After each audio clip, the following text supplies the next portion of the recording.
expecting people coming in from their offices. We're expecting around 60 of us here in this room. So just to accommodate everyone, I think सब आगे आगे हो जाएं. Everyone can. Everyone can move a little bit in the front, so that people can just file in from behind. So I just want to start with a question. Maharaj loves the question mark. He says it's a hook. Have you seen a question mark? Yeah. How does it look like? It looks like a hook. Yeah. It's a hook. It pulls you in. Yeah. So I'll also follow in the footsteps of Maharaj, and I'll start with a question. And I'm going to ask you a question. Who loves technology here? Who's a fan of technology? Technology fans, yeah? We love technology, right? Technology is amazing, and it has a big history to it, because as human beings, we're very curious, we're very inquisitive people, yeah? We see something, we see a problem, what do we want to do? Solve it. Thank God everybody said solve it and not say run away. I would say, see, run away. No. We want to solve it. As human race, we want to solve problems, right? From the beginning, we started humbly. We started with the wheel, and then we started with the fire and weapons. Then we went on to bigger things, and now we have phones and cars that run on phones, and apps that do everything and anything. In India, we have apps that deliver us coriander leaves if we want in just 10 minutes. If we want, we just have to press a button, and in 10 minutes it'll appear at the doorstep. Just 10 years ago, if someone, if you told this to someone, they'd be like, no, this is not possible. This is something like magic. Yes or no? Yes. Hare Krishna. Yeah. So, but technology has enabled us to do this, right? Technology makes us feel like if there's a problem, I feel hot, what do? I make a fan. I feel hotter, what do? I make the AC, yeah? I keep doing these things here and there. I see a problem, I want to solve it. It makes me feel like I am the controller. I see a problem, I can solve it. Let's put my mind together and just try and solve it. It makes me feel like a controller. What can I do to make this better? What can I do to solve this? I am at the center of this solution-oriented thinking. Yes or no? Yes? So, Maharaj, actually, Vaisesika Maharaja, whom we have, he's a special speaker for this evening that we have. And he comes from the app capital of the world. He comes from Silicon Valley. Just imagine. You're in Silicon Valley, everybody around you is a problem solver. Everybody around you is looking for problems to solve and trying to make a buck out of it. Can you imagine that? Can you close your eyes? Imagine you're in Silicon Valley. Cheapest ticket to Silicon Valley, if you can just close your eyes and you'll be there. Close your eyes. Can everybody close their eyes? Yeah? You're in Silicon Valley, there's Microsoft, there's LinkedIn, and then there is Facebook, Meta, Intel, everybody's there, and everybody's a high flyer, everybody's the most intelligent, creme de la creme of the world, technology is there, right? Everybody thinks we can solve problems. Maharaj there, right in the middle of it, right in the middle of the technology storm that is going on, and Maharaj tells them what? Hey, listen, there's another problem there. There is another problem. It's not outside. Where is it? It's inside. It's inside. Can you imagine someone going around telling the most people who think they're the most intelligent people in the world, telling them that they don't know something and they can be told and taught something? Can you imagine that? Doing that for the last 50 years, that's what Maharaj has been doing. For the last 50 years, he's been telling people that, teaching them, sharing with them the path of bhakti. And has it been successful? Of course it has. 600 families, a community of 600 families. He gets invited to all these big companies. They tell him, yeah, we are solving problems for the world. Can you solve our problems for us? So, and we have the opportunity today to get that personalities association, and are we happy about it? Can we express our happiness with a loud Hari Bol? Hari Bol! Yes, I I was personally very, very excited. Maharaj is an expert at book distribution. Just imagine, I can't do this. I'm really bad at book distribution. Like when I go out, I just stammer. I'm like, Bhagavad Gita, Bhagavad Gita, Bhagavad Gita. But if you see his videos, they're so dynamic. He really shares with them that what the Bhagavad Gita is, how can it actually be used in their lives. Book distribution, Harinam, and of course scriptures. Those are Maharaj's favorite things. And along with Maharaj, Her Grace Nirkula Mataji is also here. Both of them are direct disciples of ISKCON's founder Acharya Srila Prabhupada. So we have a great fortune today to have both of them here. And we hear from Maharaj now that what he has to say. What is the world up to, Maharaj? Maharaj got news for us. Hare Krishna. Hare Krishna.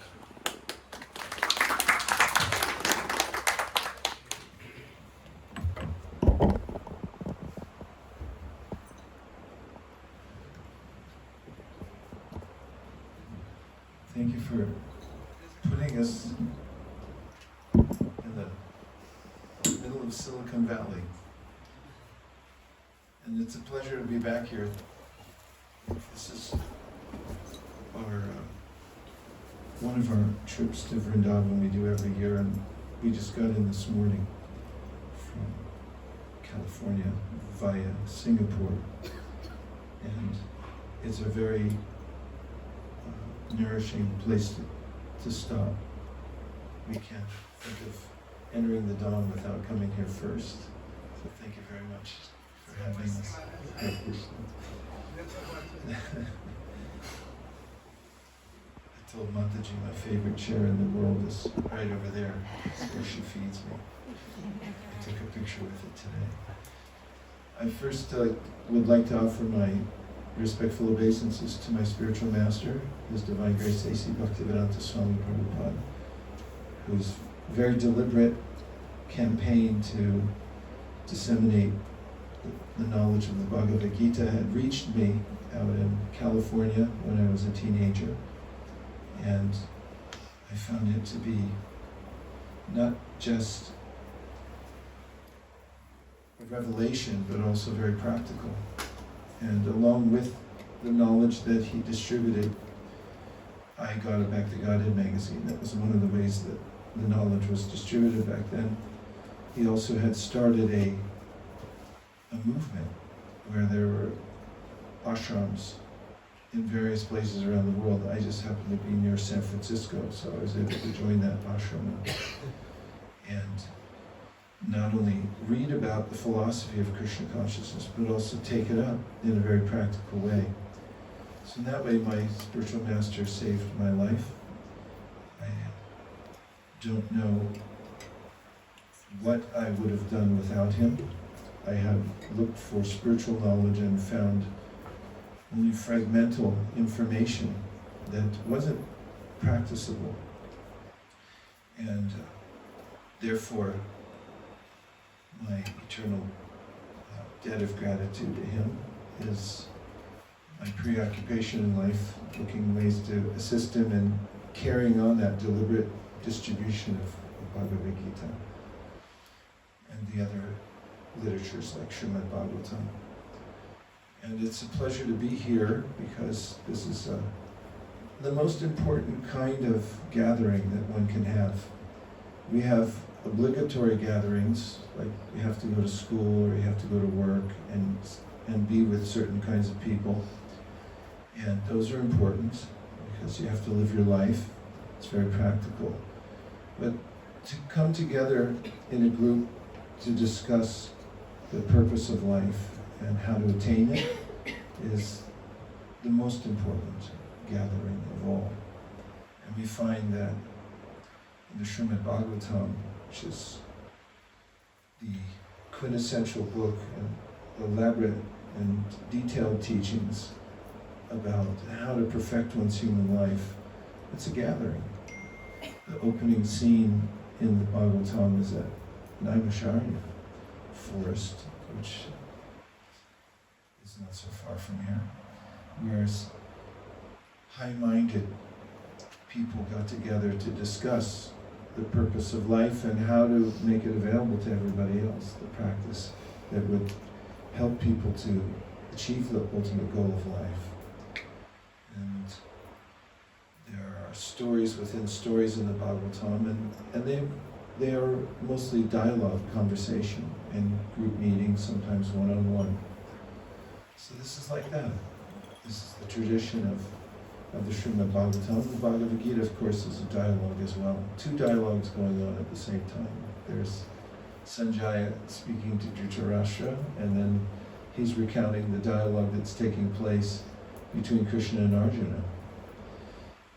So today, I hope for the same kind of dialogue we can discuss. And lately, I've been reading the Bhagavad Gita. My wife and I take out time every day to sit together and hear from the Bhagavad Gita, or the Srimad Bhagavatam. And we just read the 13th chapter of the Bhagavad Gita. And in the 13th chapter of the Bhagavad Gita, Krishna describes what is knowledge. And he says that knowledge means to understand that you're not your body. In fact, he puts it in a very interesting way. He says that when you see that you're the knower of the field, so he refers to your body as a field, ostensibly a field of activities. A field is oftentimes a defined area. And then there's the body, which is a defined area for us. And we're not the field, but we're what he calls Kshetra Gya, or Kshetra means field, and Gya means the knower. So one who knows the field. And that's an interesting perspective, isn't it? Because oftentimes, without analyzing what's really going on in my life or who I am, I might just go on with my life situation. And in that case, I might experience the world as if I am the field. Whenever something happens to me, mentally, physically, then I just think, oh, this is happening to me. But a slight shift in perspective, then I see that, well, the field is something I'm interacting with. And I'm going to talk a little bit about some of the points I made in this book I just wrote. Just means, I think I finished it a while ago, last year.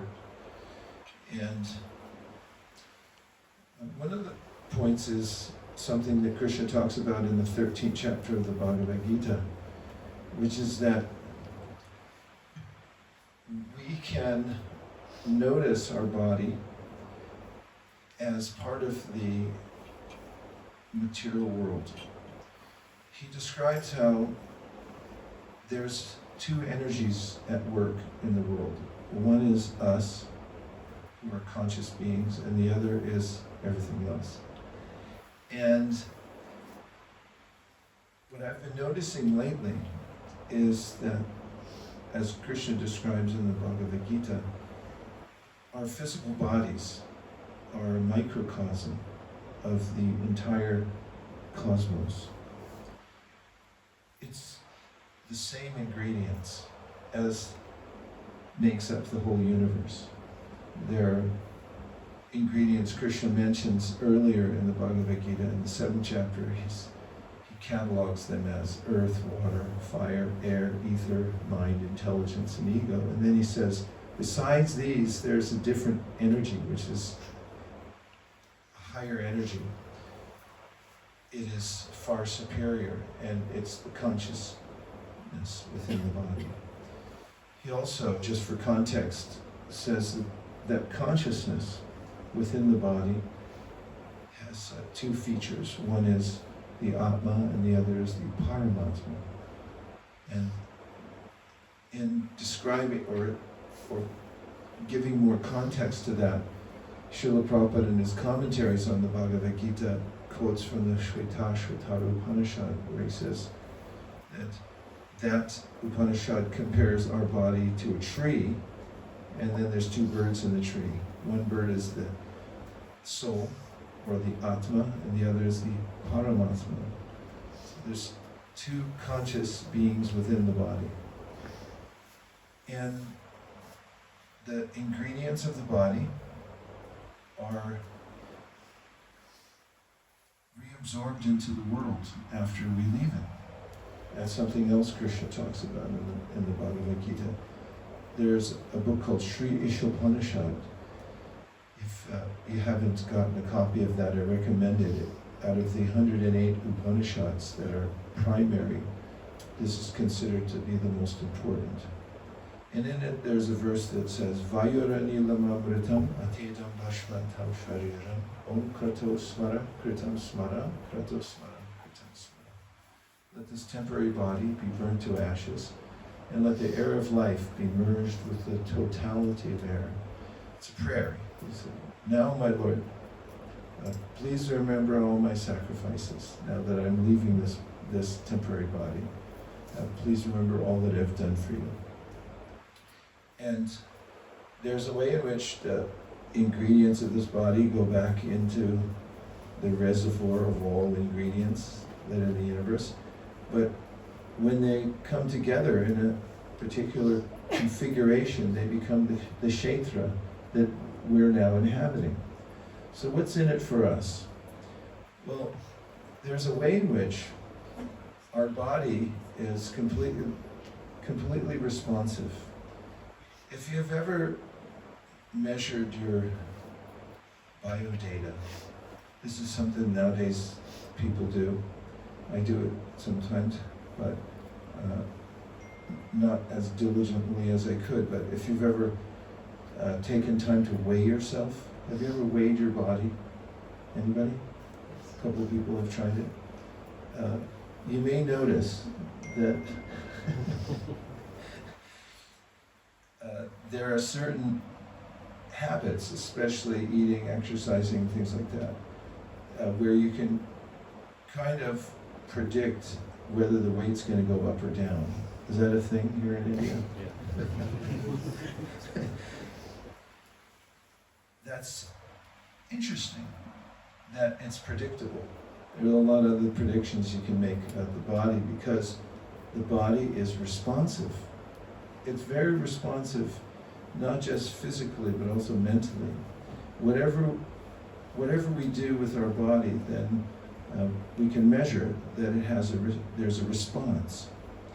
And so, if you extend the idea I mentioned before, that this body is a microcosm of the universe, one of the points that is made in the Bhagavad Gita is that the whole world is responsive. As our body's responsive, so there's ways in which when you don't get enough sleep, how are you going to feel? Just use one word. How are you going to feel if you don't sleep? Tired, thank you. That's why we work together.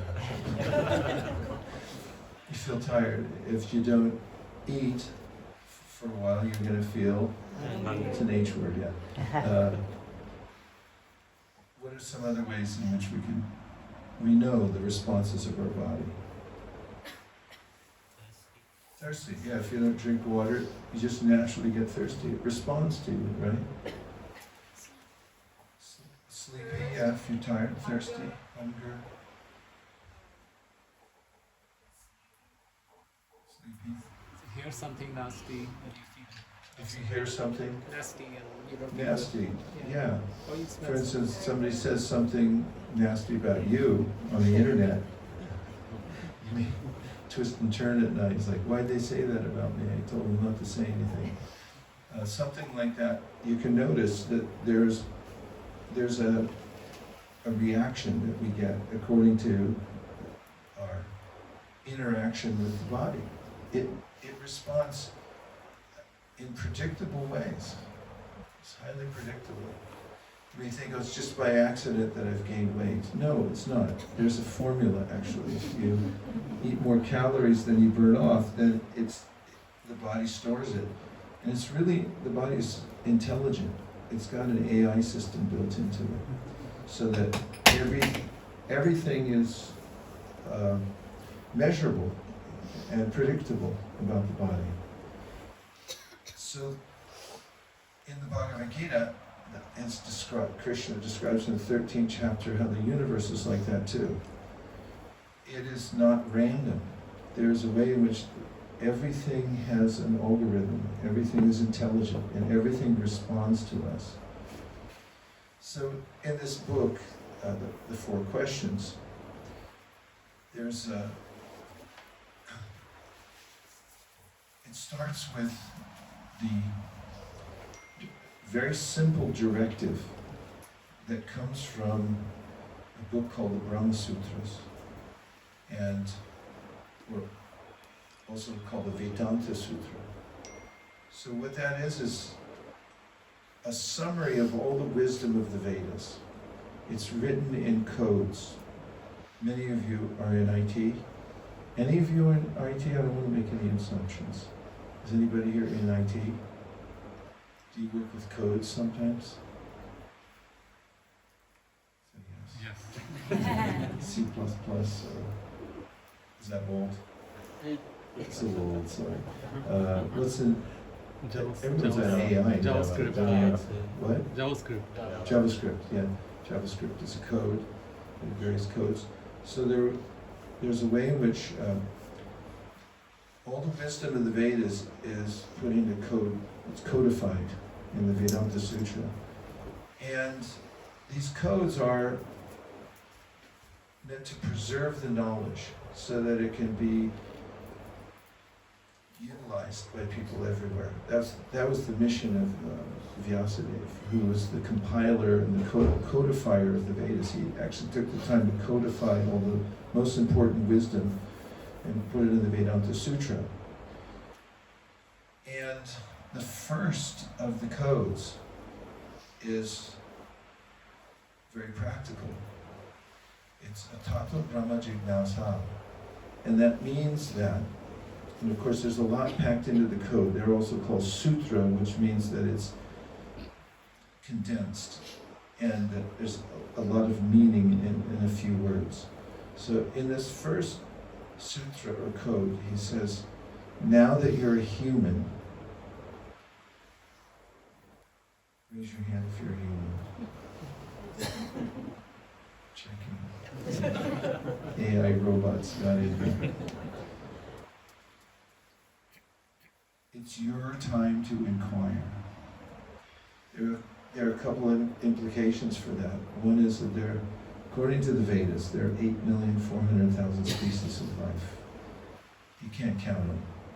Even oceanographers admit that they only know 7%, that's their guess, of what's in the ocean.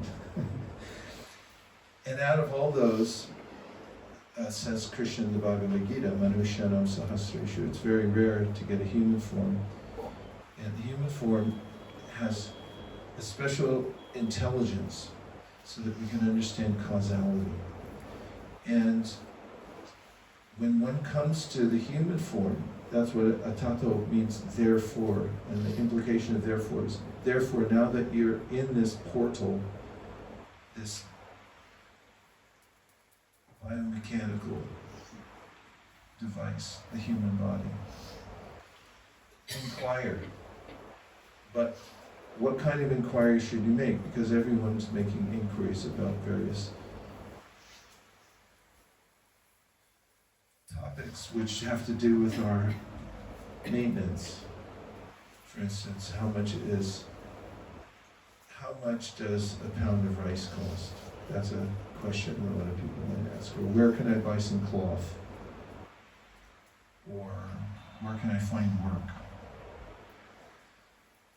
How am I going to get over to Radhishyam Prabhu's house tonight? Well, that's a pretty transcendental question. So there's lots of questions, and Srila Prabhupada points out in one of his commentaries that even animals ask questions. You can hear them talking. Crows talk to each other. They have language. They have different ways they speak. And their questions are confined to questions about survival. We have to survive in the world, and therefore I ask questions: how to survive? How can I get some rice? And the aphorism Tato Brahma Jignasa means, therefore, now that you're a human being, ask a bigger question. And Tato Brahma means ask about Brahman. What is Brahman? Brahman means the source of everything. Ask about your source. And the idea is, if you ask, the answer will be forthcoming. This is very important because people want to know, what is a spiritual process that's non-sectarian? We get caught up oftentimes in rituals, an idea of, oh, my parents taught me this, and what does it mean? I have no idea what it means. I just do it because everybody else does it. And that goes on everywhere.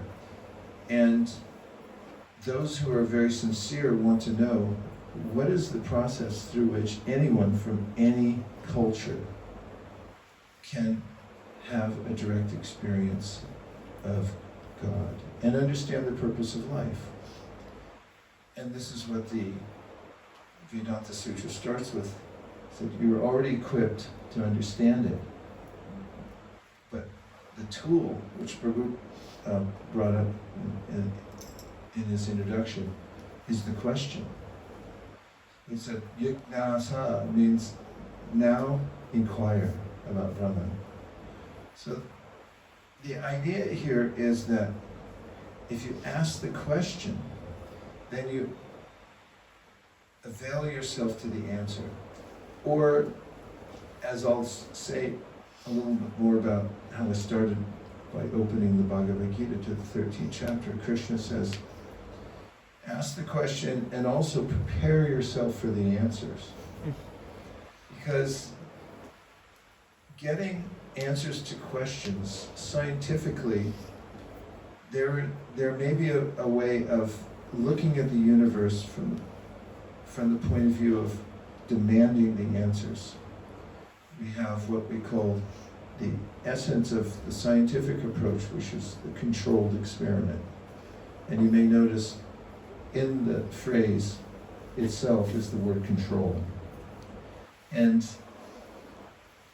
we can only control nature to a certain degree. We can see now that,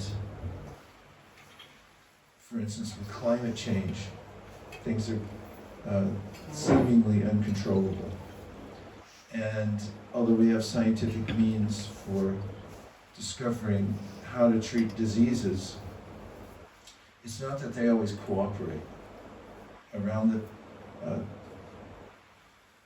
50s and beginning of the 60s, there was an idea that we had the means to eradicate all major diseases. And then they mutate and come back again. So material nature itself isn't altogether controllable. However, it is measurable to a certain degree. But as I mentioned before, there are two different energies. There's the material energy and the superior energy, which is consciousness. And that's not discoverable or measurable in the same way as when we do a controlled experiment with material nature. Therefore, Krishna gives this very helpful advice in the 13th chapter of the Bhagavad Gita that ask the question and prepare yourself for the answer. And it depends on your attitude and how much you can accept the answer. And he gives this remarkable list of what is, he called the elements of knowledge, or the ways that you can adjust your own attitude to accept knowledge. And the first two are humility and pridelessness. That seems to be the opposite of other ways of trying to get knowledge, which is to develop oneself in a certain category of knowledge and then use a controlled method to study it and then discern the answer using your own intelligence. There's a difference. Humility and pridelessness is an admission that I don't know much of anything. In fact, I just met with a professor from Brown University because I wrote this book, and part of the reason I wrote the book is one of my stated purposes in writing it was to enter into conversations with various thinkers around the world. And I realized a while back that one of the ways to do that is to have a calling card, which is a book. When you're an author, you can call it, or you can have somebody call for you and say, oh, there's an author just published a book and people are reading it and he'd like to talk to you. He read some of your stuff and would you like to have a conversation? So I've had the fortune of meeting some people, like the CFO of LinkedIn I met recently, and we had a conversation. It was recorded. It was at Stanford University. And he interviewed me, and then we had a conversation back and forth. So then I met this professor from Brown University who wrote a book called The Knowledge Illusion. And he's a cognitive psychologist, and he talks about how we know a lot less than we think we do. And he points out in his very interesting book about the ways in which we think we know a lot. You can only move on 7.2 inches, or if you need metrics, I'll have to ask Siri what that is.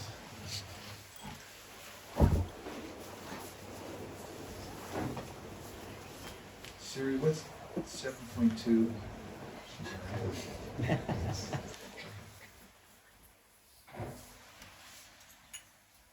And so there's a sense,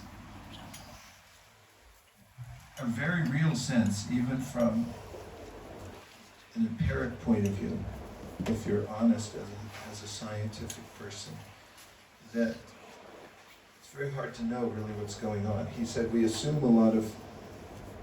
that we know a lot, but then he'll point out that if you have to articulate about any particular item in your life and tell how it works, you'd be hard-pressed to do it. He uses the example of a commode. He says everyone thinks they know how a commode works, but describe it. How does it actually work? Well, frankly, I really don't know. It would take some thought. But multiply that times everything in our lives. We take a lot for granted that things just work, and we just work them.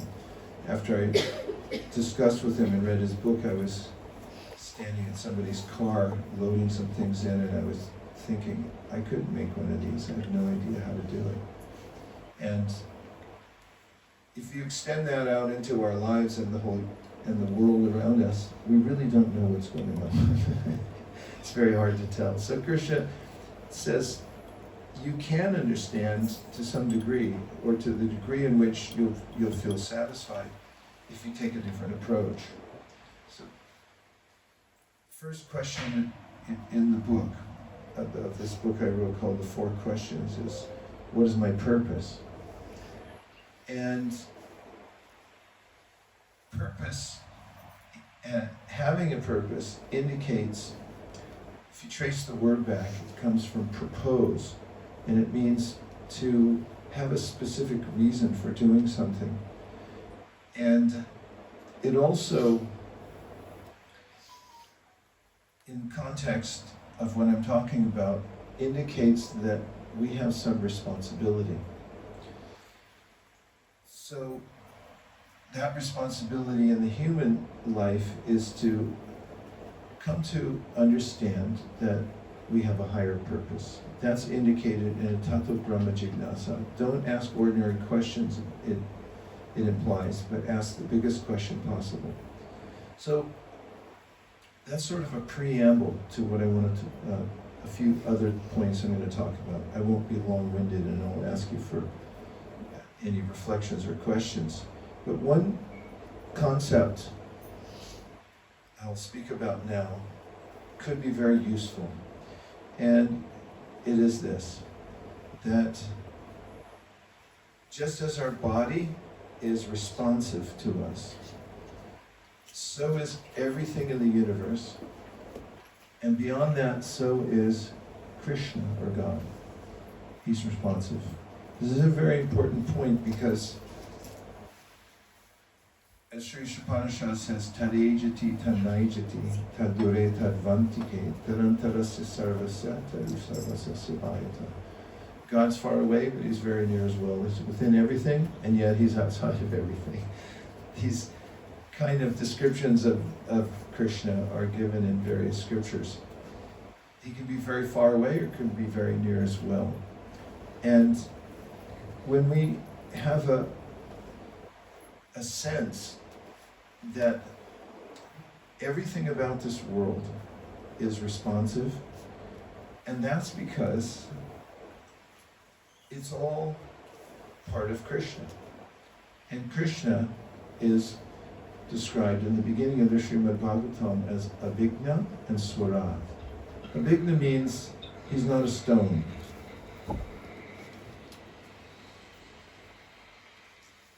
Stones aren't responsive.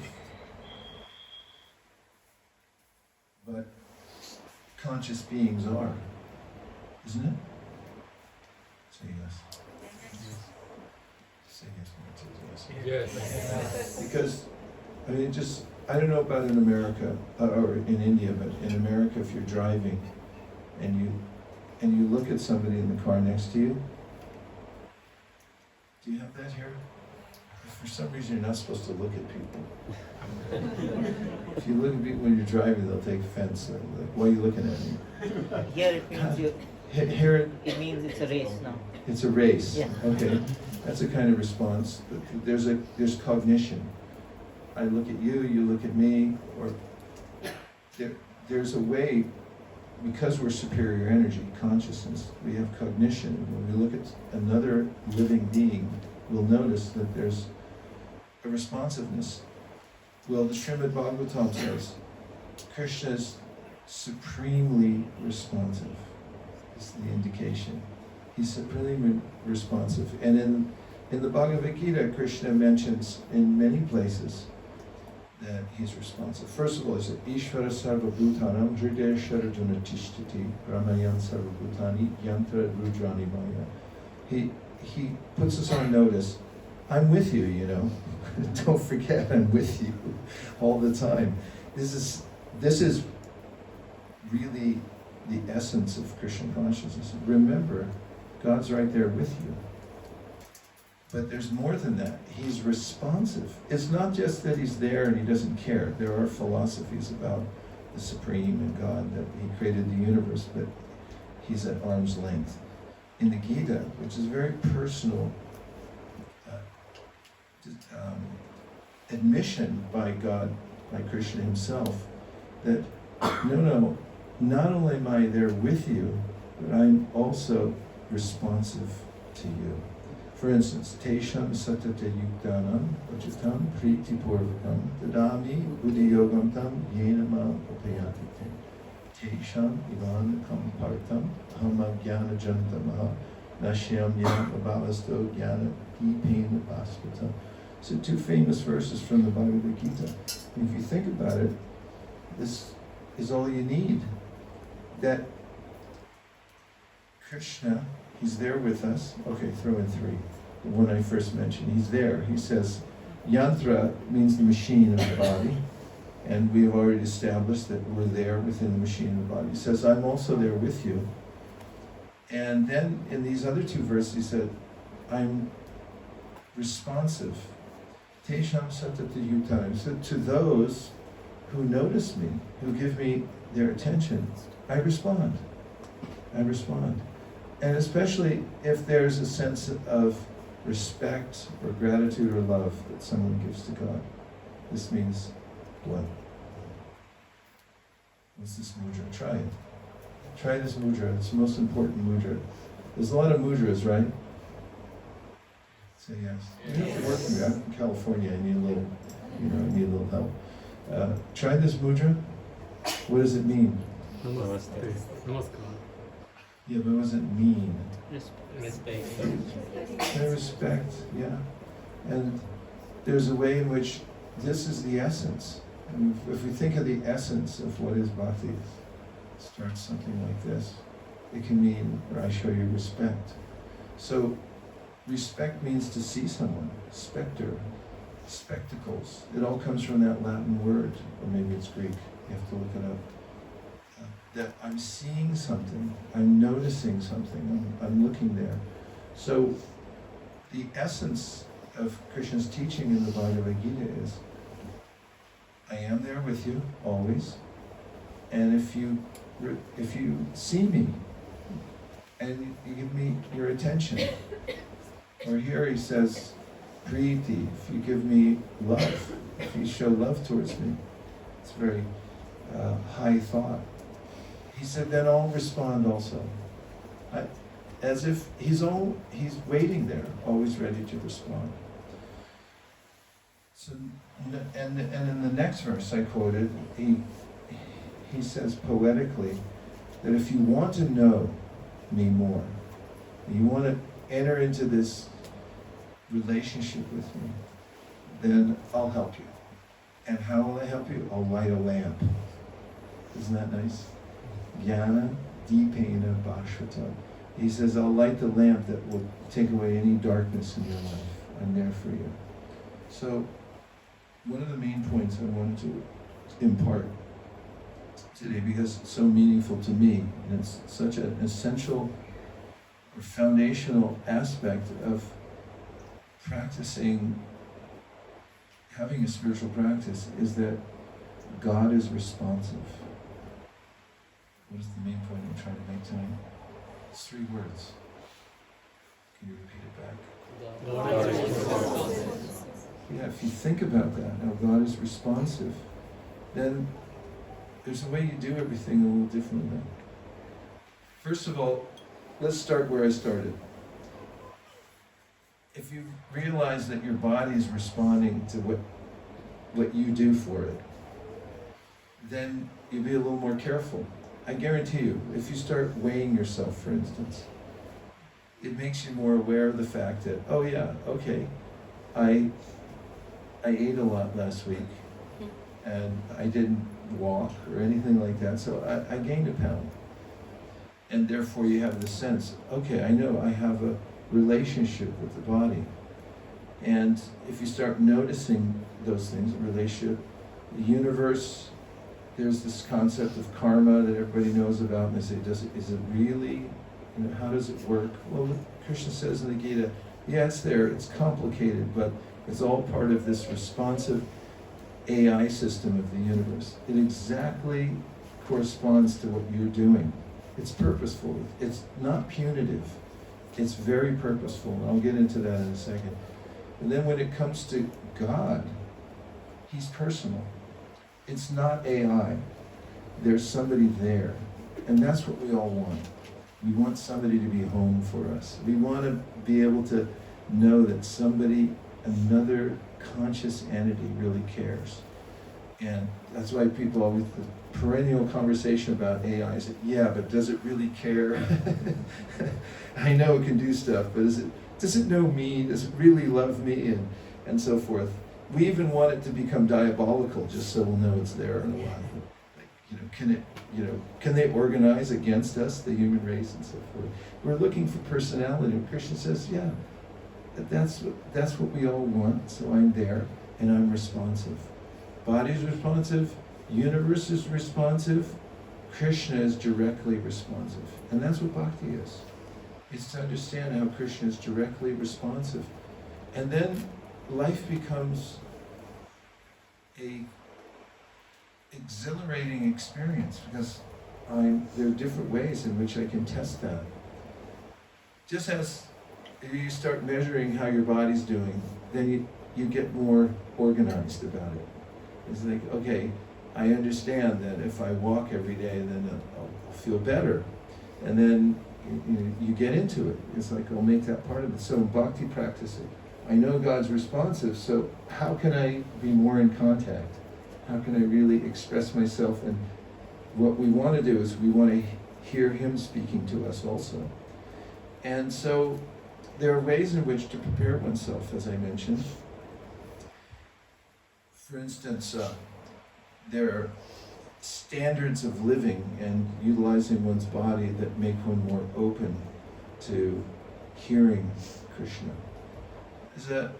I shouldn't bring up the four regulative principles, but let's just take some of the regulative principles. There are these principles my spiritual master taught me when he first came. He said, okay, here's four things, just stay away from, because it's going to impede your ability to connect. And so intoxication is an example. If you have an accountant and it's time for your quarterly report, and you call your accountant because he's a day late, and they say, do you have the report? And you say, oh, I've been really drunk lately, so I didn't get it together. What will you do? Change the account. You change the account. I was so high, I couldn't even look at the numbers. I couldn't see it. You fire that person. We don't want to, when something's so important, we don't want to have anything obscure that duty. So there's that, and the other regulative principles follow in similar ways. I won't go into details, but they distract us so much. So the idea of spiritual life is try to, just as if you're trying to take care of your body, you start organizing yourself. Let's not eat so much of that. Let's do this and exercise and so forth, because I know there's a response. So the practice of bhakti yoga is this recognition that there's this responsiveness, and I want more of it. This is called love. There's this exchange. I'm going to do more to prepare myself so that Krishna, who wants to reciprocate with me, and it's like, I didn't call in drunk.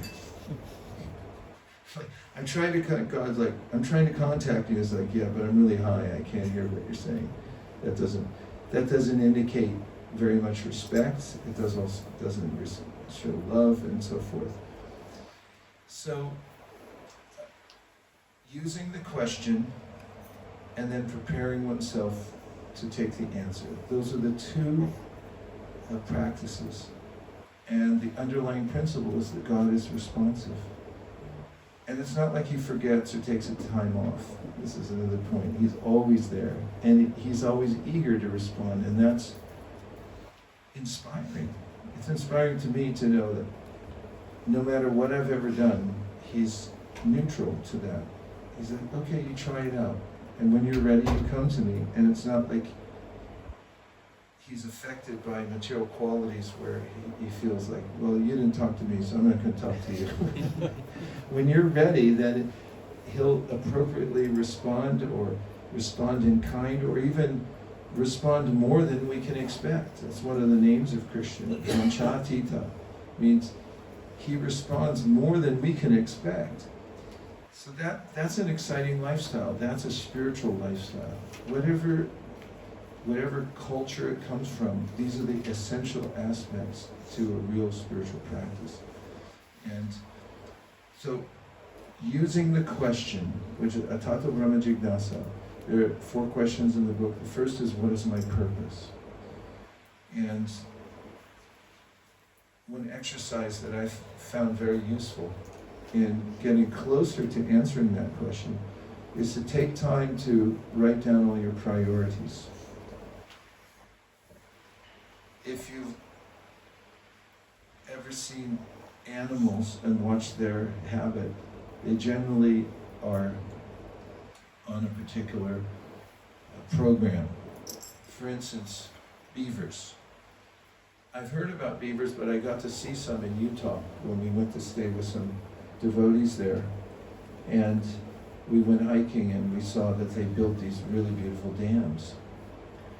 And then I saw on YouTube that somebody had brought a beaver home as a pet.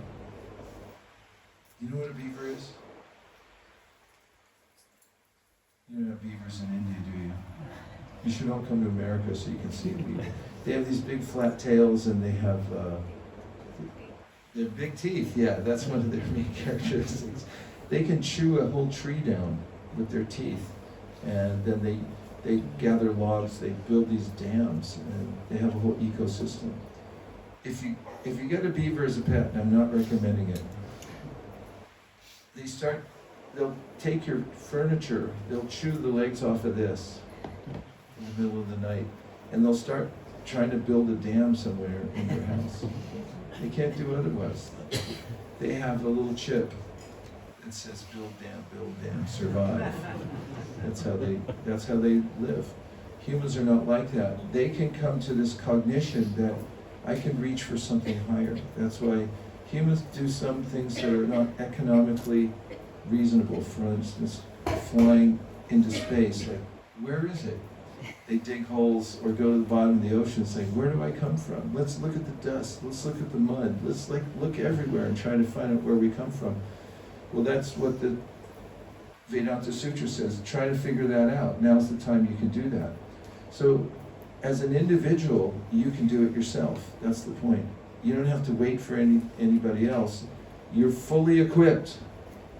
And you're not only that, you're being advised by the highest authorities, the axiomatic authority of the Vedas is saying, ask the question.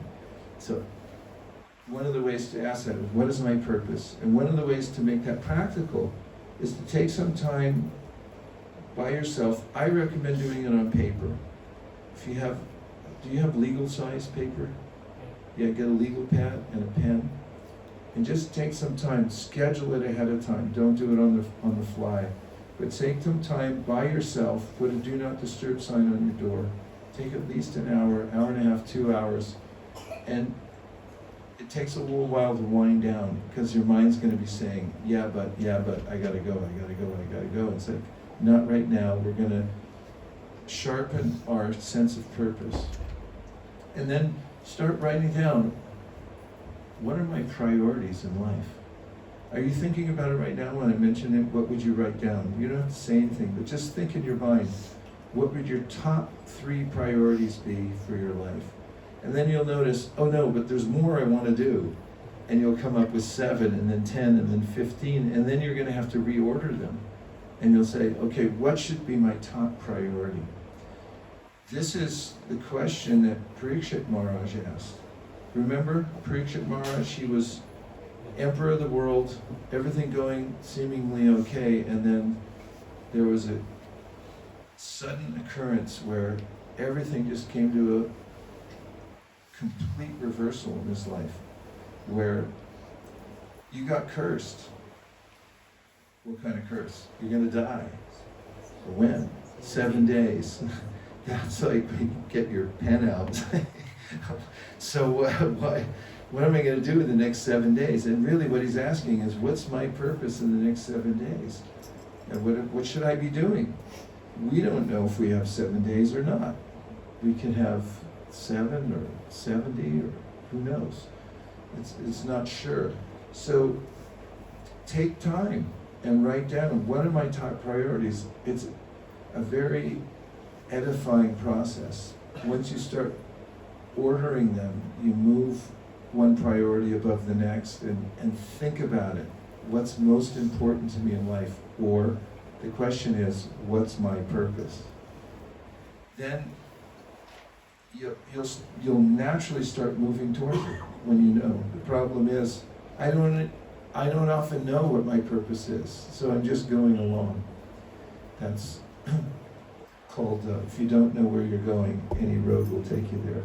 It doesn't matter which way you're going if you don't know exactly where you're trying to go, right?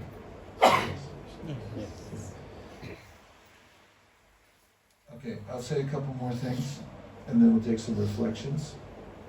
Second question is, how may I be of service? Would you like to try saying that question?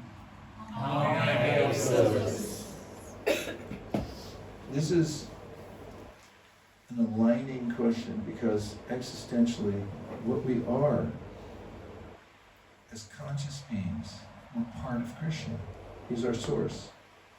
And we are naturally aligned in service. Service satisfies us.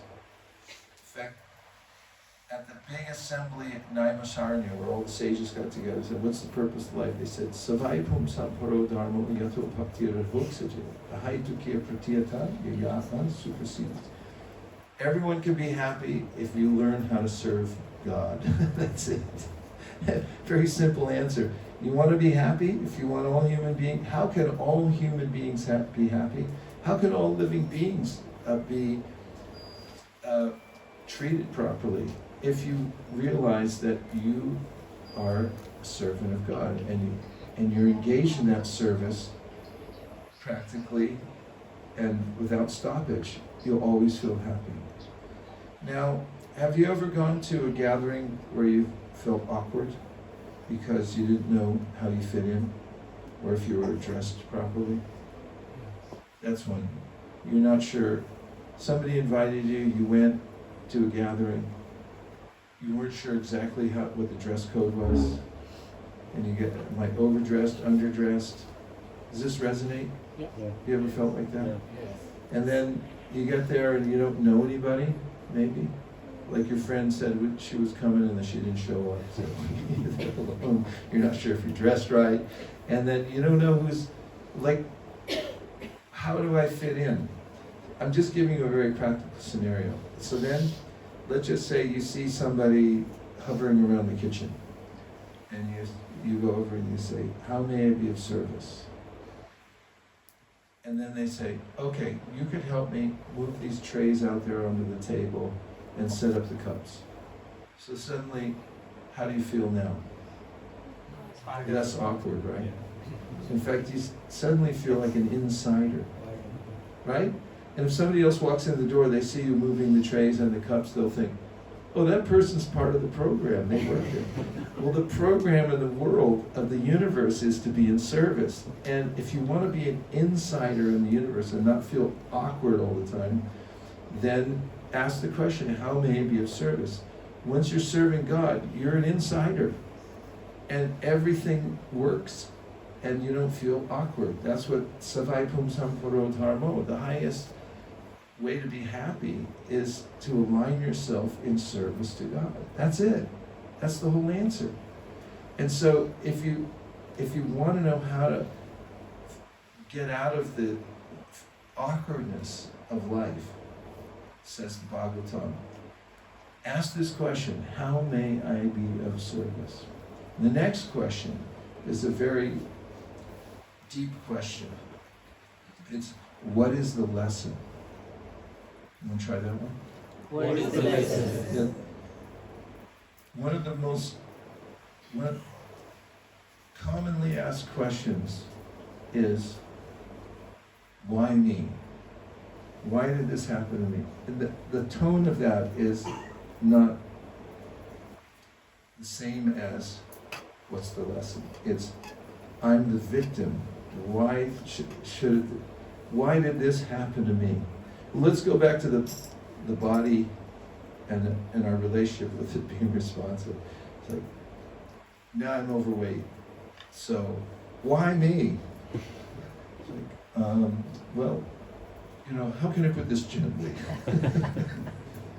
I've seen you overeating lately and not going on your walks, or whatever it is, So there's a way that there's a kind of sense of whatever's happening to me, there's a reason for it, and there's a very good reason. It's meant to bring out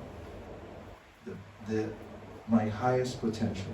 That's what this world's for. This world, you can give many metaphors for the world and for your life, but pick the right one. In fact, I just read a book about the power of metaphor, because so many times if you give the wrong metaphor, you're going in a direction which may not be helpful. For instance, the world is a race.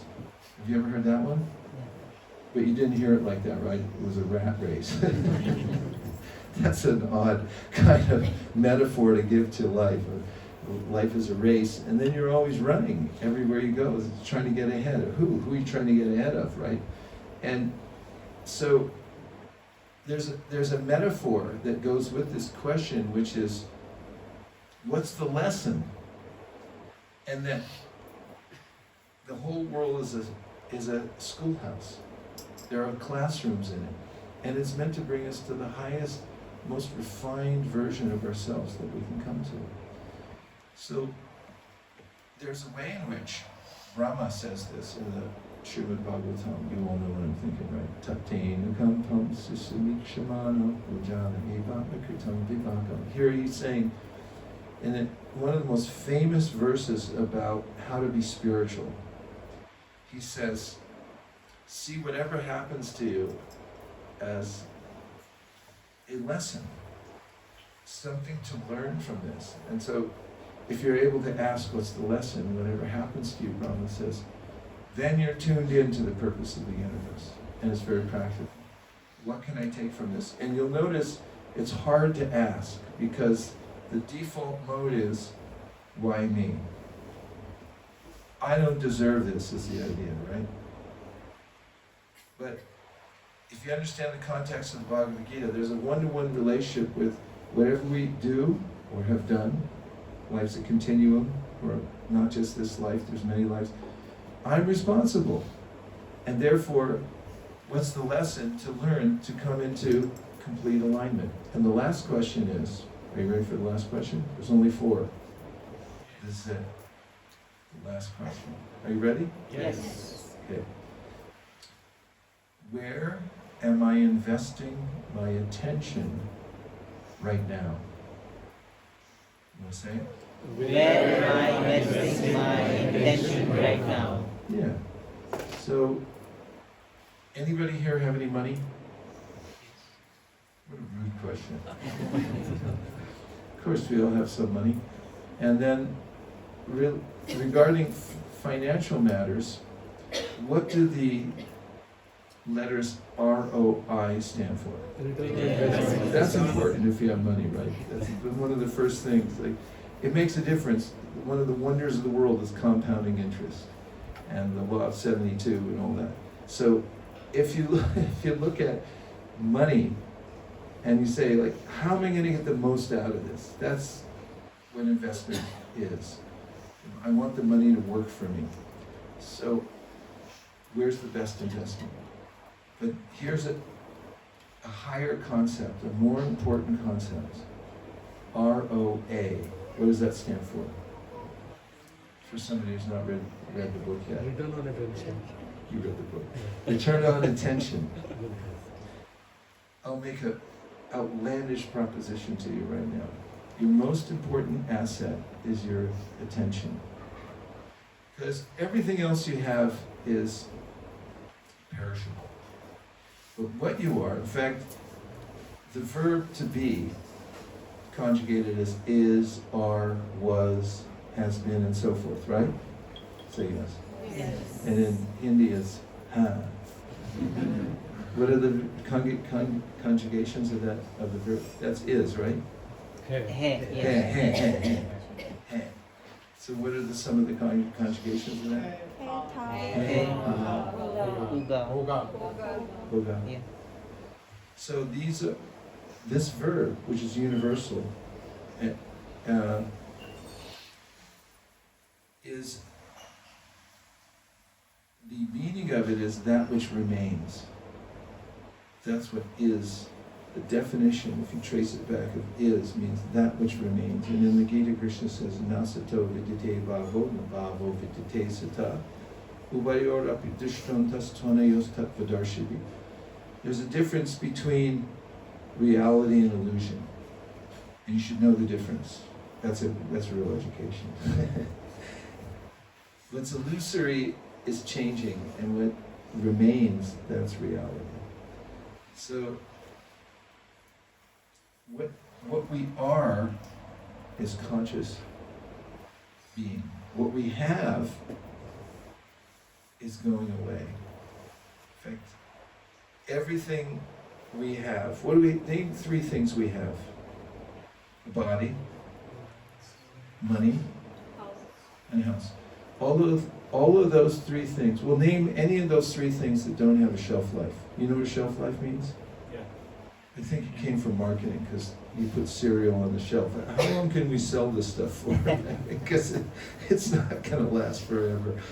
And I think in physics they call it a half-life. There are certain elements that break down at a certain level, and they call it the rate at which they break down a half-life. So which of these things, your body, your money, and your house, don't have a shelf life.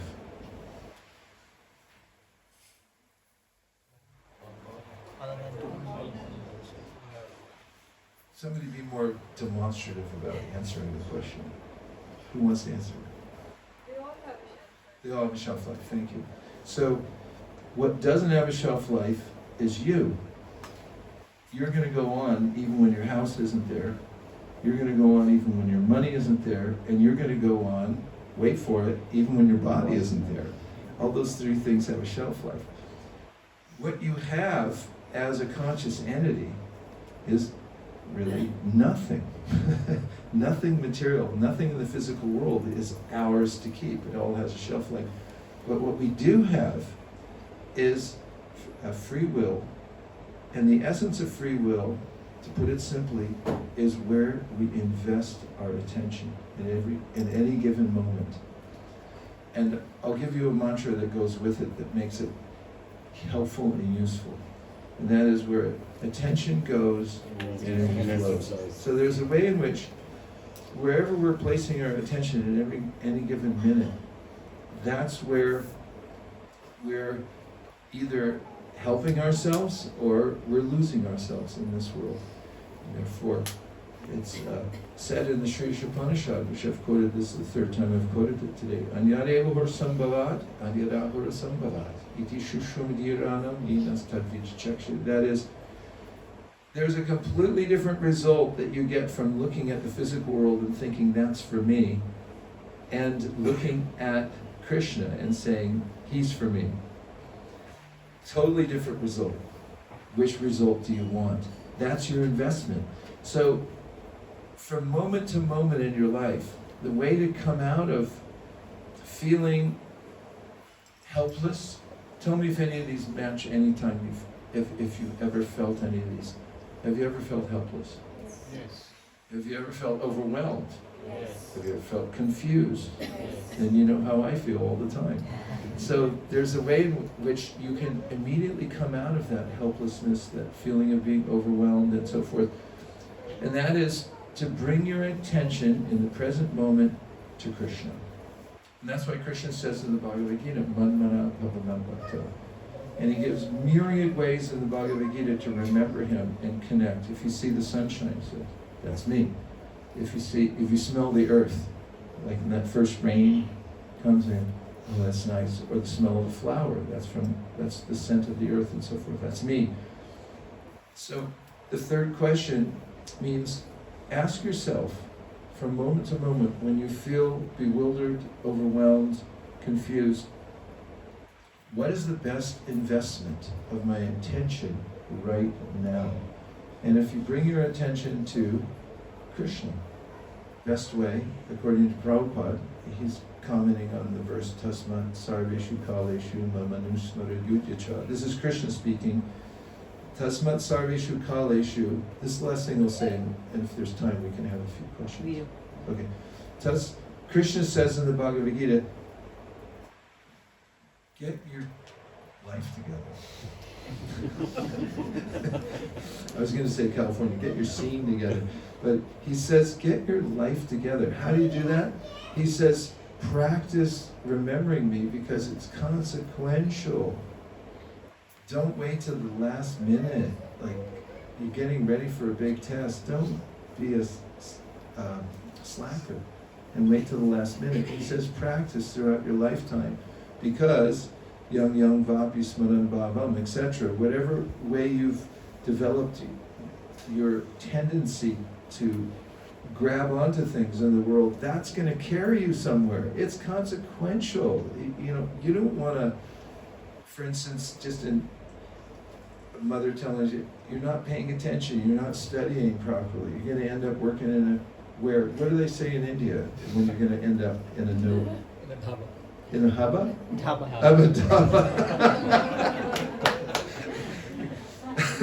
Dilip, you start studying, you're going to end up in a dhaba. Yeah, in America they say car wash, or shoveling out somebody's driveway. So, the Shastra is saying, like, don't throw your life away. Don't major in minor things. Major in the most important thing. That's Krishna. And get ready, because Krishna's talking from this really high existential point of view. When you leave this body, and it is going to happen, that whatever you've invested in, whatever you invested your attention in for this lifetime, you're going to go there. So he says, get it together. Tasmat sarveshu kaleshu. Mama nusmara yujacha. It's very practical. As he's speaking to Arjuna, he's saying, therefore, think of me and then fight. He didn't say fight and then think of me. He says, think of me and then fight. And he says, because of that contribution to your thinking of me, that you can get yourself ready for leaving the world. And in the purport, Prabhupada says, if you want to know the practical way of doing that, then learn how to attentively call out God's names. This is the practice for the age. Hare Krishna, Hare Krishna, Krishna Krishna, Hare Hare, Hare Ram, Ram Ram, Hare Hare. Highest ROA you could get, Lord Chaitanya said. You want the best ROA? It's like, yeah. Or you want the best ROI? Where? Where do I invest? Best ROA. Give your attention to repeating God's name, and it's simple. You'll be able to give yourself and develop your relationship with Krishna, and you'll be ready. So those are a few thoughts.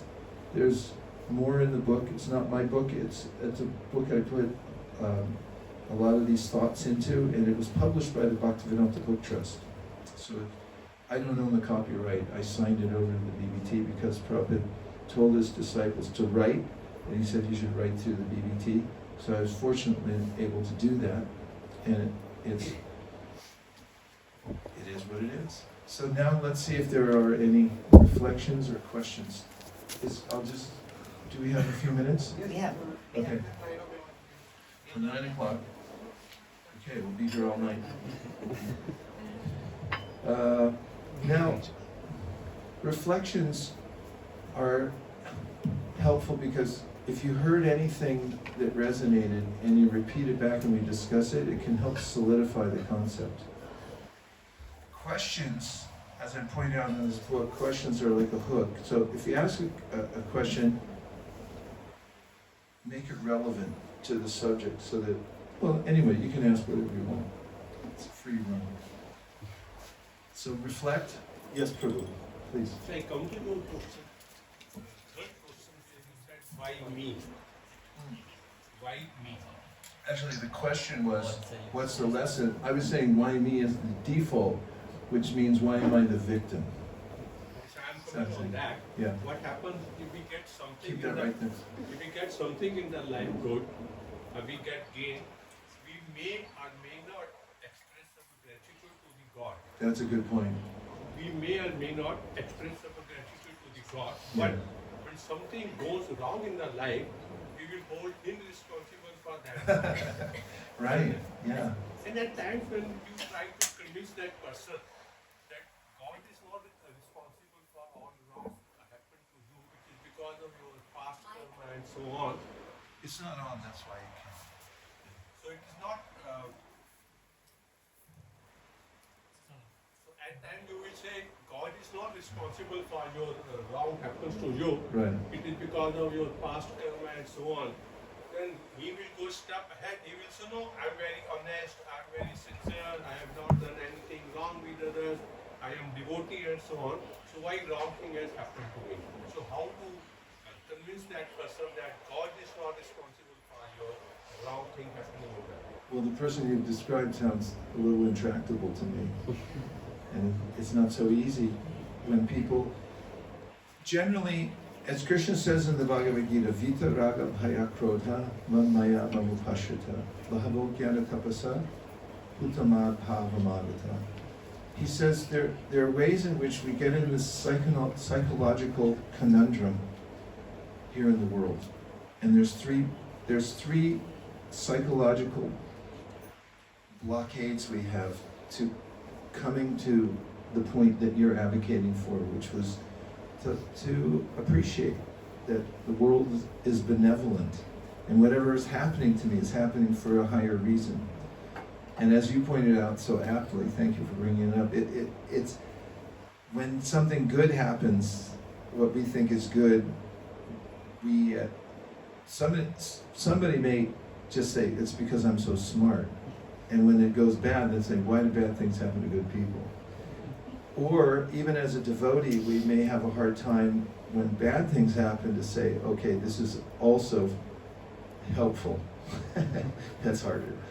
So Krishna says in the Gita that there's 3 ways in which, or 3 psychological conditions that he wants to help us overcome.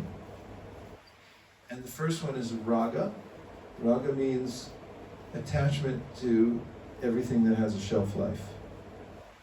This is something he mentions in the Gita in several places. He says, Yehi samsparshaja bhoga dukkha yonaya evate adyantavanta konteya nateshu ramate Buddha.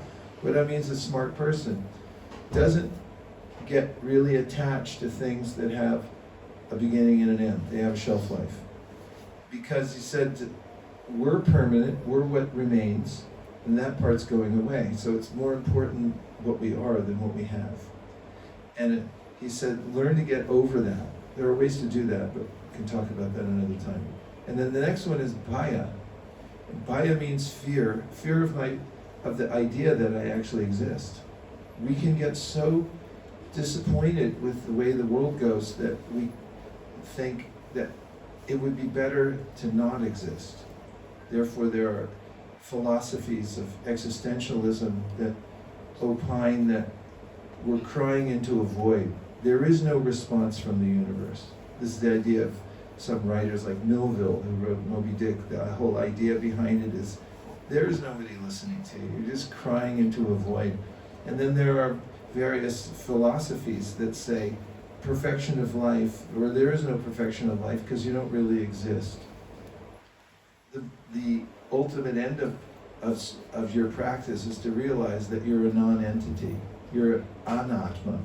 You're not an atma, you're anatma. It means you don't have a personal existence. And Prabhupada gives a simple analogy for this. If you're very ill and in a critical condition and life's so painful, eating's painful, your eyes hurt, hearing things is painful, digesting's painful, you may think, well, just let me die, because everything's so painful. But what Krishna's saying is, don't die. First of all, you can't. And second of all, better to get healthy, because there is a healthy way and an enjoyable way when we eat, when we hear, when we feel, then we actually enjoy life. So there's, for us as spiritual beings, there's a healthy life. And you can experience that. So get over the fear of being an individual person. We've suffered so much that we wanted to stop. So we don't know the alternative. So he said, get over that. And krodha. Krodha means anger, due to being assaulted by so many differing opinions about what the goal of life is and how to attain it. He said, we become so confused that we become angry. You say, well, they can't all be right because you're saying different things, and therefore nobody's right. Or atheism, for instance, doesn't make sense because logically it doesn't make sense. Because if you say you're an atheist and you say there is no God, you must be God to say that. Because in order to know there's no God, you'd have to be omniscient to be able to say there is no God. So honestly, you could say you're agnostic. Like that means literally, I just don't know. And so Krishna says there is a way to overcome that also. So those who are resistant to the idea that whatever is happening to me is happening for a reason can overcome that by hearing Bhagavad Gita. Bhagavad Gita solves these psychological anomalies and gives us context. We need context in order to understand why I'm suffering. Because if you don't have context, it's practically impossible to understand why something seemingly random is coming to me randomly and happening, a reversal of force. But I've been good my whole life. I brushed my teeth. I even flossed. And whatever everybody told me, I did it. And then why this? So you need the context that Krishna gives in the Bhagavad Gita, that we're on a continuum, etc. Thank you for the point. Okay, yes. But it's a quick reflection. First of all, thank you so much for such an amazing class. And the line that you said, Krishna is responsive. Yes. So a quick reflection, like it's a very satiating thought, very relieving, especially for me. And I would say a very inspiring feeling to ponder upon throughout Kartik Mas. Thank you so much. Yeah, thanks for bringing that up. I love it too. Is really, if consider that one point. We don't have to know everything, but if we know one thing, and that is that Krishna is responsive, then leave it to Krishna. Just express yourself. You can even tell Krishna how you're suffering. Prabhupada writes in one place that you can pray to Krishna and tell Krishna, I'm suffering like anything. And I'm being, he says, Prabhupada said, I'm being tossed in the ocean of the material world this way and that, just like this. So it feels so good just to say, even if you don't know who God is, say, God, please help me. Whoever you are, whatever you, wherever you are, please help me. This is a human expression. Beavers don't do it. They just chew up your furniture. But humans can go like this and say, God, please reveal yourself. God, please help me. That's Gajendra. You know, he didn't know. He just knew he had a crocodile on his leg. And he wanted to get free. And he just started praying. At first, he wasn't even aware who he was praying to. But it was so sincere and so urgent that God responded. That's one of the main lessons of the Bhagavatam. God always responds. He's responding now. It's just that I'm ignoring him. How do you respond to people who ignore you? That's a good question. How do you feel when people ignore you? Have you ever been ignored? Yes. I've been ignored. I had this experience in San Francisco once. I was distributing books around Market and Powell Street. It's a downtown area. And I approached this person and he walked by me as if I wasn't there. It wasn't that he said, get out of here, go get a job, like I've heard people say when I was younger and distributing books. He just, as if I didn't exist. And I felt the pall of darkness fall over me at that point. Ignorance causes darkness. It means ignorance. You're looking away from the light.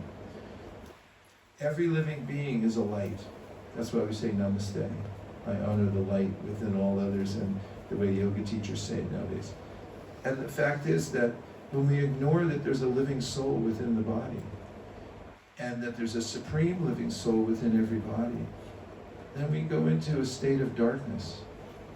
The opposite of love is not hate, but it's indifference. And so there's a way in which when we ignore God, and then we're ignoring ourselves because we're part of God. And therefore we feel darkness in our life. So the simple process of Krishna consciousness is just turn your attention back to Krishna. That's it.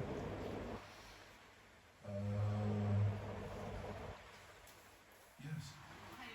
Hare Krishna. I'm Damini. I came in a little late. So May we give you the mic? Yep. Would you like to use that? I came in a little late. Just hold it right next to you. Earlier part of your session. Yeah. Okay, I have a question which is slightly off topic. So, I've been coming to the sessions, have been associated with ISKCON for like more than 4-5 years now. But I still find it really hard to, follow a lot of the practices. I'm not able to do the basic ones also.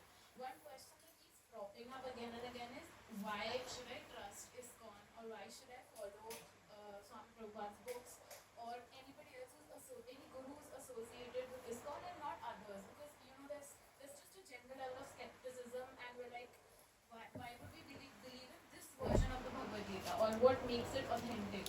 That question kind of starts and tends to end your association with it. So at least for me. So how does one come across or grow out of that and stick, maybe find a way to stick more to ISKCON, or for that matter any Krishna basically? Sure. Yeah, thank you for such an important question. I can tell about my own personal experience. When I was a kid, actually in kindergarten and first grade, I had this question I kept asking my parents, which was, why do I have to die? wanted to know the answer, but they didn't know the answer to that. And it was something that I thought about a lot. And when I became a teenager, I looked into it more because there were a lot of decisions to make as a teenager. For instance, are you going to go on to college? Are you going to get a job? And at that point I was thinking, what's the point? If I can't solve this one, if I can't answer this one question, then why should I exert myself so much for these other things? It seemed that I should be able to answer that particular question. And what I found on my journey was that the more I sincerely asked the question of how to find this answer, and also what I was just saying, God, please help me. Don't, whatever institution, whatever, it's a personal journey. And when we make a sincere inquiry, and Prabhupada writes about this in one of his purports, he said, when we have sincere earnestness to know, then that's when there's this almost magical unfoldment in our life of help that we get. And intelligence. Krishna says in the Gita, I mentioned this earlier, he says that if you sincerely inquire and want to know me, then I'll light your path for you. So my suggestion is focus on just your own sincere question. And find for yourself that, identify your sincerity. In fact, when I chant japa, have you ever chanted japa? It's part of one of the things you've done. So what I find where I get the most traction in chanting japa is when I try to find my sincerity. I try to align it before I start chanting, and while I'm chanting, I'm trying to find my sincerity. What sincerity means to me is, Krishna, I really want to know you. I really want to know you. I really want to know you. And if I can find that amidst the junk piles of everything else that's going on in my mind and heart, and I can find that one element that, Krishna, I sincerely want to know you, and then I chant like that, then I feel so connected and satisfied immediately. And there's a verse in the Bhagavad Gita where Krishna says that when you're sincere, it's ironclad. And nobody can lead you astray if you're sincere. The only way I get led astray is if I actually want something else. It comes from me, and then someone says, well, how about this over here? It's like, yeah, maybe that's okay too. Maybe there is a way to get, like in the financial world, people all the time offer, like, you want a deal? I'll tell you what, very little down payment, and you're gonna get 10 times back. A book I read years ago about finance it's called The Richest Man in Babylon. They said one of the main principles of investment is look out for get-rich-quick schemes, because there is none. There are no viable get-rich-quick. And in spiritual practice, there is no get-rich-quick process, or it has to come from our own sincerity. So start with that foundation, spend time looking within and saying, I really want you, Krishna.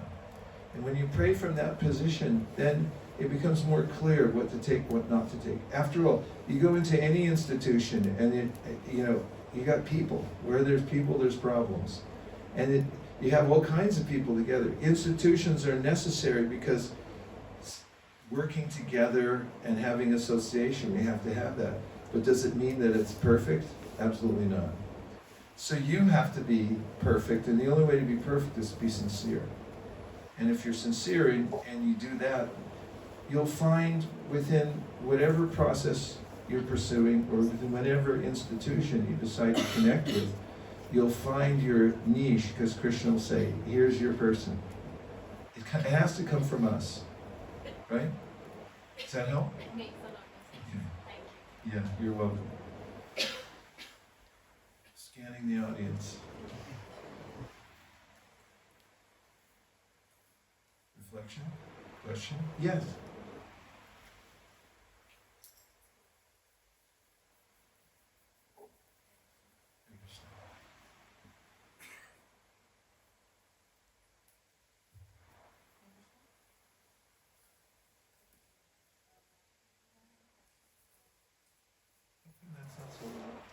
was You working. just have to keep it really close to your mouth. She's got it right close to her mouth. Go ahead. So, you said Krishna is responsive responsive. So, how do we understand Srimad? There are instances where in Srimad Bhagavatam where probably he is not responsive. For example, during Vaisesika, when he disappeared, or when gopis came to meet him, and he just vanished from the place. So how do we understand? Well, when he, why do you think he did that?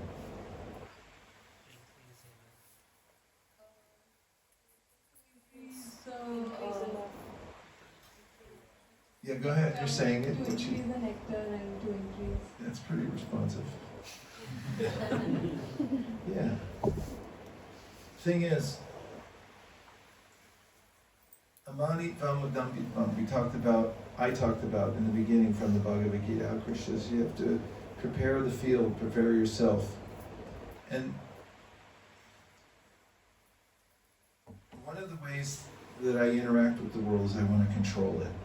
And I bring that idea when I approach Krishna. And I want to control Krishna. And I want the answer I want. If it's not the answer, and if it's not in the time that I want, then oh well, he didn't fulfill my desire, so forget it. So, of course, you answered your own question, but there is a way in which we may in our lives expect a certain answer at a certain time. But the approach is to be open and submissive to the answer when it comes. It's part of being patient. It's one of the points that Rupa Goswami makes in his book, The Nectar of Instruction. He says, part of spiritual life is being very patient. So, there may appear times in our lives when our prayers aren't answered.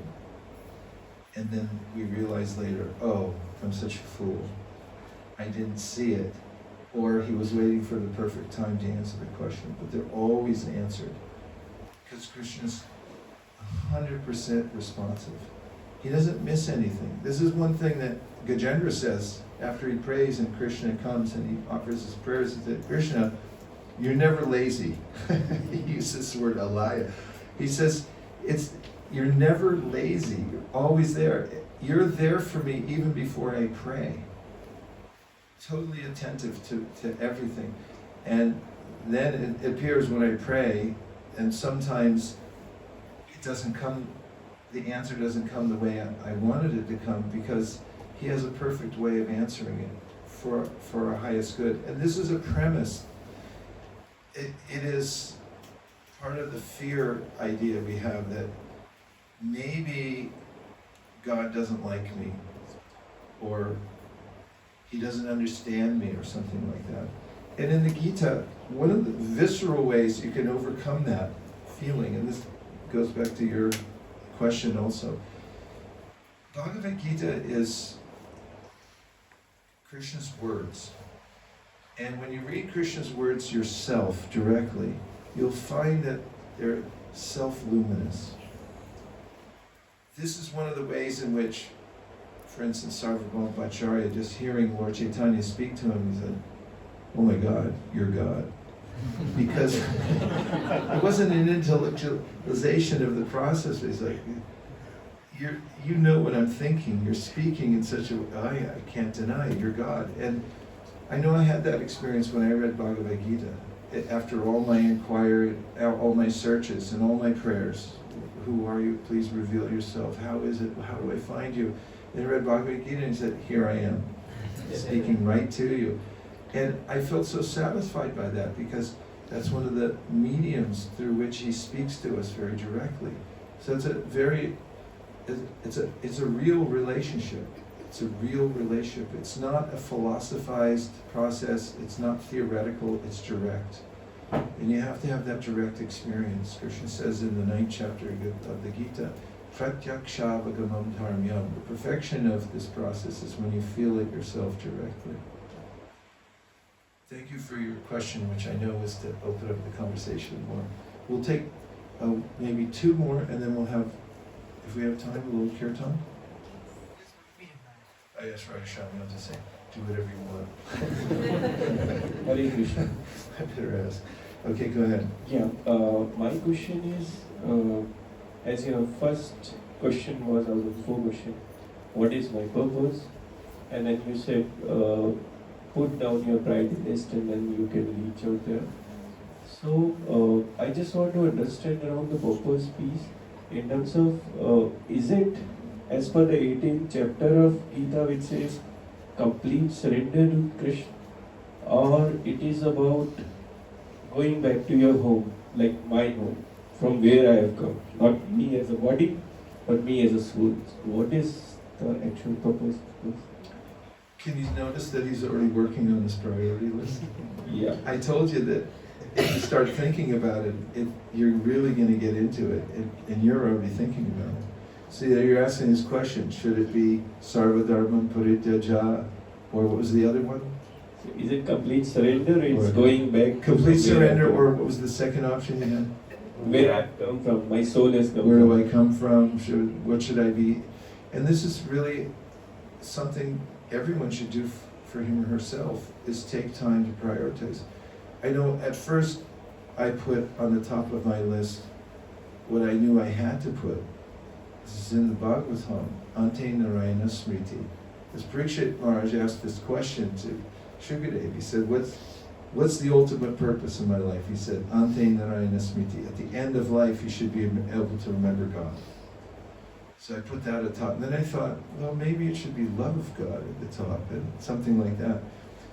It's all good. But the point is, thinking about it and prioritizing it, you know that you're doing things intentionally when you decide for yourself. There's a writer, his name is Guy Kawasaki. He was one of the founders of the Apple Corporation. He wrote a bunch of books. One of them I read. Huh? No, that's a different guy. Guy Kawasaki's different. He wrote the book called Art of the Start, and other books too. That's another guy, Rich Dad Buddha. And so in it, he made this point that I appreciated. It said, frame or be framed. Means frame what you want your life to be. You decide what your purpose is, and think it through. What are your priorities?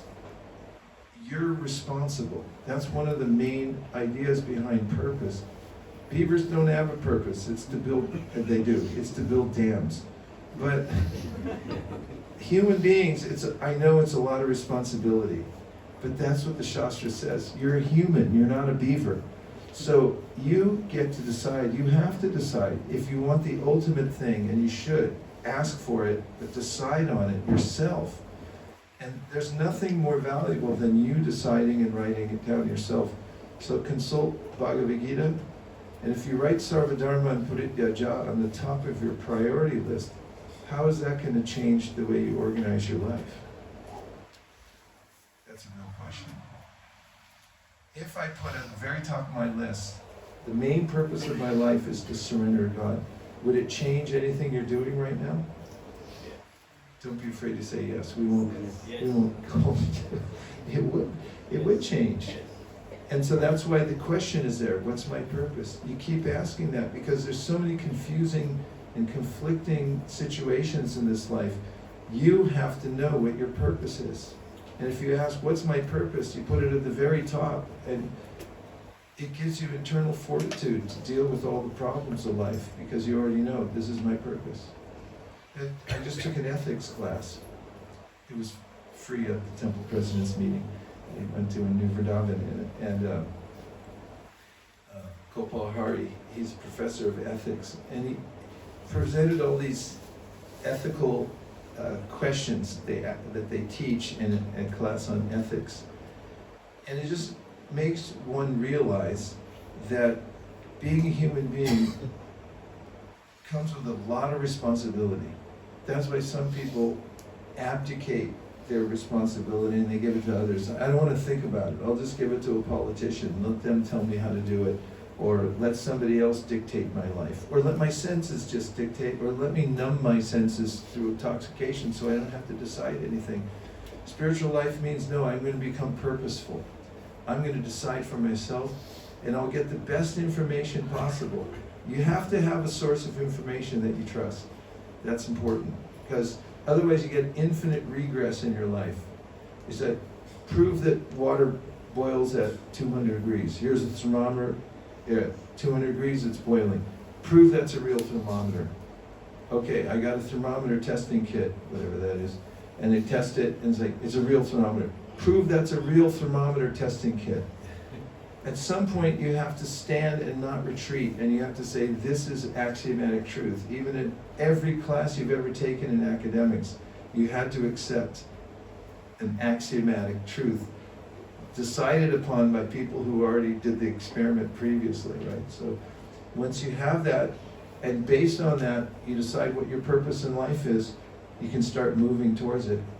Because if you don't know where you're going,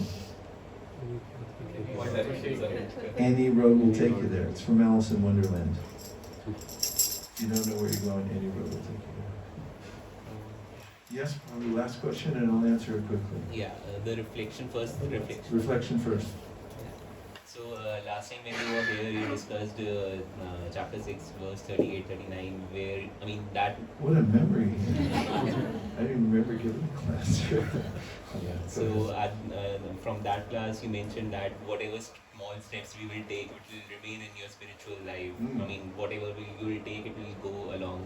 So that really helped me in the last 6-7 months and taking small steps. And now the question with respect to today's class would be, you suggested that Krishna is responsive. So Krishna is responsive towards your soul, or like being, currently I have taken birth as a material body, so is Krishna responsive to your family, to your surroundings also? Like, is it only that he will bless me, or, I mean, if I walk on this path, or it will have some effect over my family also, whatever steps I take? Oh yeah, everything that we do has an effect on our environment. Test it out. But Krishna, as Prahlad Maharaj says in one of his prayers, Krishna, you're everything. All the energies that I see in my life, my family, my boss, the check I get from my boss, that's all you. It's all your energy. And Parasha Sakti Vivadaiva Shriyate Svabhadika Jnana Balakriya Cha. He has all these immense energies all working together. And when we embrace Krishna consciousness, when we embrace Krishna, the root of everything, then everything else is also affected in our life. It's like watering the root of a tree. When you water the root, then all the other branches and leaves are naturally nourished. So, for instance, if you're in a family and you become responsible spiritually, your kids will notice it. All your relatives will notice it. They'll notice when your priorities change. Let's go to the, what? What does your cousin want you to go to? Bollywood.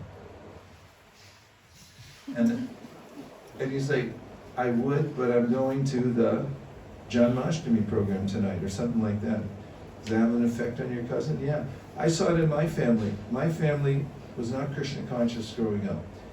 And because I became a devotee, and I lived both my mother and father are gone, but they both came to appreciate. I mean, they didn't appreciate it when I left home and joined the Brahmacharya ashram. But in their lifetime, by the end, my mother took initiation. And that was the last thing I ever expected to happen. It was one of the most affirming aspects of Krishna consciousness, that I knew that I wanted to be a devotee more than anything else. And that's what I did. And I didn't know, especially in the beginning, how it would affect my parents. But my mother took initiation before she passed away. How did that happen? Krishna's arrangement. Krishna makes arrangements in amazing ways. And we don't know how he's going to do it, but we just know he will. Another thing in our services, I come from a temple on the west coast of America. It's kind of Silicon Valley. We have a tight-knit community there. And one of the things we do is we consistently set goals for our services. One of the services that we do there is to distribute books. And since around 1996, we started a process of setting challenging goals for us to meet every month, every year. And in the process, every time we do it, we think, how's this going to happen? And then when it happens, we think, we can never do it again, but we try to do it again. And every time we do it again, we think, well, it wasn't us. The resources and the wherewithal to do it comes from somehow Krishna's providing, and it just keeps happening. And living in that zone where you're depending on Krishna and seeing how he's reciprocating in ways that you couldn't have imagined, this is highly affirming. So it's good to take some risks, gamble your life. In fact, Prabhupada once said, there's these 4 regulative principles, one of them is gambling. Only 5% of the population is highly susceptible to compulsive gambling. I read that in Las Vegas once. And but this idea to gamble, Prabhupada said it's fulfilled in Krishna consciousness. Because if you surrender to Krishna, that seems like a big gamble. Like, I was going to try to order my life in my way, but I'm going to give it to Krishna, so I'm going to do it your way. So it's like a gamble, because you're saying, like, Krishna, I'm just going to surrender to you. You do whatever you want with me. That's Sarvadharma Parityaja, right? You do whatever you want, I'm surrendering to you, I'm yours. And then, okay, gamble. You get the same exhilaration, right? Okay, I'm putting my house on red, and we spin the roulette wheel. And then I put my whole life on Krishna. How's that going to turn out? It'll turn out great. Better than you could have imagined. And if you don't, no matter what you do, it's going to turn on its head. And the best laid plans, they always fail in the material world. Every living entity's tried. You put it on a game show, living entity over here, what is it? 10 trillion to the 10 trillionth power. They've tried to get something in the material world. What is their score so far? 0. On the other side, everybody who surrenders to Krishna even a little bit, they always win. So, in surrendering to Krishna, there's all gain and no loss. In the material world, it's all loss and no gain. Guaranteed. The last thing I'll say. I was just as I mentioned, in New Vrindavan. That's a big community that Prabhupada oversaw a long time ago. And it's a replica of Vrindavan. And it's in Pittsburgh at the airport. The devotees were telling me they're always doing construction on the roadways and it's very inconvenient. So they put a sign up, the government, that said, temporary inconvenience for permanent benefit. And then because people were so annoyed with all the dust and construction and traffic jams, somebody switched the sign and it said, permanent inconvenience, temporary benefit. So Krishna consciousness is permanent benefit, temporary inconvenience. Material world, permanent inconvenience, temporary benefit. That's how that works. You have a short kirtan. Do I have where's that expert Mudanga player? Oh, there he is. Namo Vishnu Padaya Krishna Krishnaya Bhutale Srimate Bhaktivedanta Swami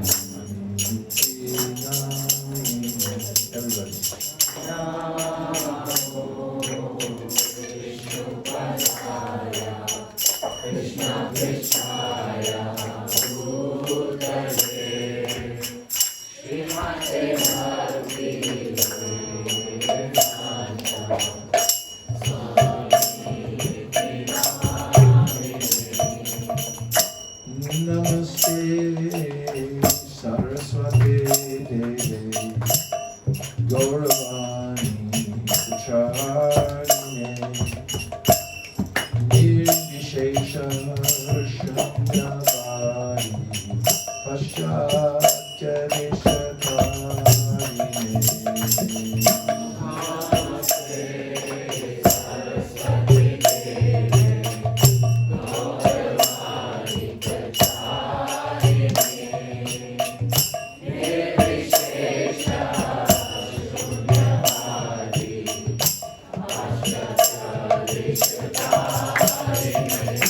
Jai Shri Krishna Chaitanya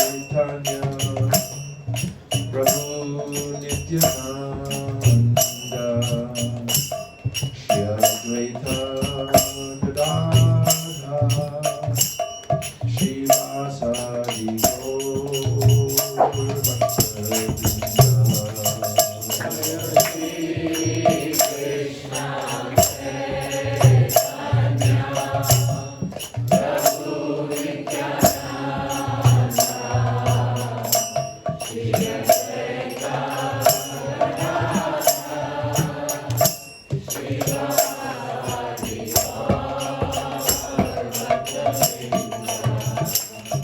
Hare Krishna, Hare Krishna, Krishna Krishna, Hare Hare, Hare Rama, Hare Rama, Rama Rama, Hare Hare.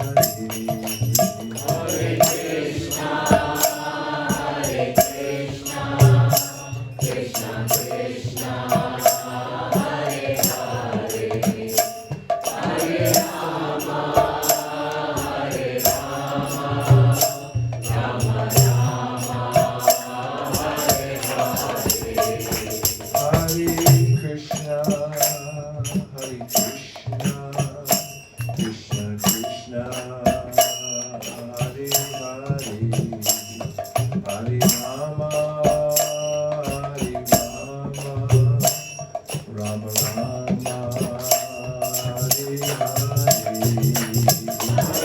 Krishna, Hare Krishna, Krishna Krishna.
Jai Om Vishnupada Paramhamsa Vibrajacharya Shtopa Shishima Swami Vaisesika Maharaja Jai Jai Om Vishnupada Paramhamsa Vibrajacharya Shtopa Shishima Srila Bhakti Siddhanta Saraswati Goswami Maharaj Ki Jai Ananta Koti Vaishnavini Ki Jai Namacharya Shri Haridas Thakur Ki Jai Prem Sukho Shri Krishna Chaitanya Prabhu Nityananda Shri Advaita Radhara Shri Vasadi Gaur Bhaktivinoda Ki Jai Shri Shri Radha Krishna Go Gopina Sham Kund Radha Kund Giri Govardhan Ki Shri Vrindavan Dham Ki Shri Mayapur Navadip Dham Ki Shri Jagannath Puri Dham Ki Tulsi Devi Bhakti Devi Ki Jamuna Devi Ganga Devi Ki Samveta Bhakti Vrinda Ki. All glory is the Son of the devotees. All glory is the Son of the devotees. All glory is the Son of the devotees. Wow, it's been so nice. Thank you everyone for coming out on a, what night is this? Wednesday night. It's just you are all so amazing what you do here. Thank you. Hare Krishna. Hare Jai. Hare Krishna. So, what we heard today is that prioritize your life and take risks for Krishna. He has done